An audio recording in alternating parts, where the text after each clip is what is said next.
The Scarlet Hour. It's a 1956 crime drama film noir.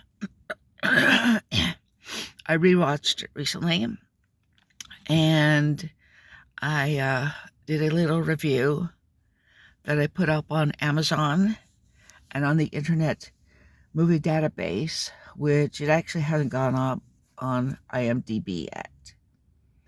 I watched it because I am a fan of Carol Omart, who's kind of been forgotten now, but when she is remembered, it's primarily for being Vincent Price's conniving, adulterous, and murderous wife in The House on Haunted Hill.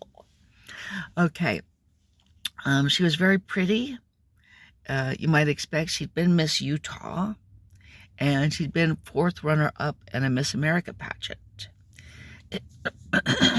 She had quite a good stage presence.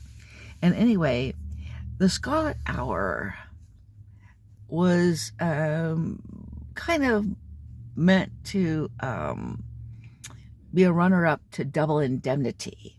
In the trailer, it actually mentioned Double Indemnity. And the movie kind of paid tribute to other,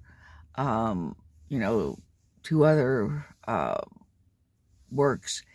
The when you said, the Scarlet Hour, the title makes a reference to the classic, Nathaniel Hawthorne's classic, The Scarlet Letter.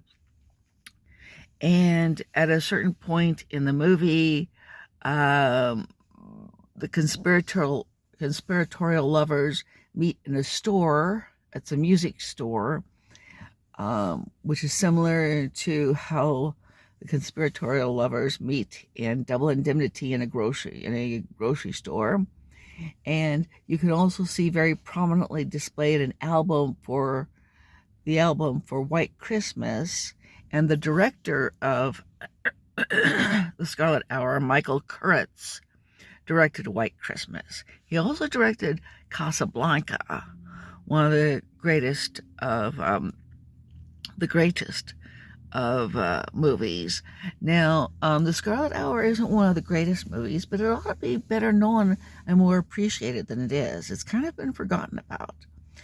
And what makes it most interesting is that it has a lot of unexpected twists, kind of like a pretzel. It has a lot of twists like a pretzel, and it's unexpected. The director and the screenplay keeps up the pace. Now, in some ways, of course, the bare bones are kind of predictable. It's Carol Omart plays Polly Nevins, married to Ralph Nevins, who is, about 20, 30 years older than she is, a wealthy real estate developer. And the relationship is kind of part of the folklore of marriage. The younger woman married to the wealthy older man. She wants his money, but she doesn't want him. She wants a young stud. And the young stud also, and of course it's complicated because the young stud works for him. The young stud is in fact kind of a protege of his, so that puts in more than a bit of complication. Okay, but the major complication comes about because when Polly and Marsh, that's the name of the young stud with whom she's having an outdoor tryst, they happen to be under moonlight. She's putting on the lipstick after supposedly they've apparently been kissing. They overhear the plans of these people to rob some wealthy people of their jewelry when they're on vacation. $350,000 worth of jewelry. And this is back in 1956 when that was quite a bit of money.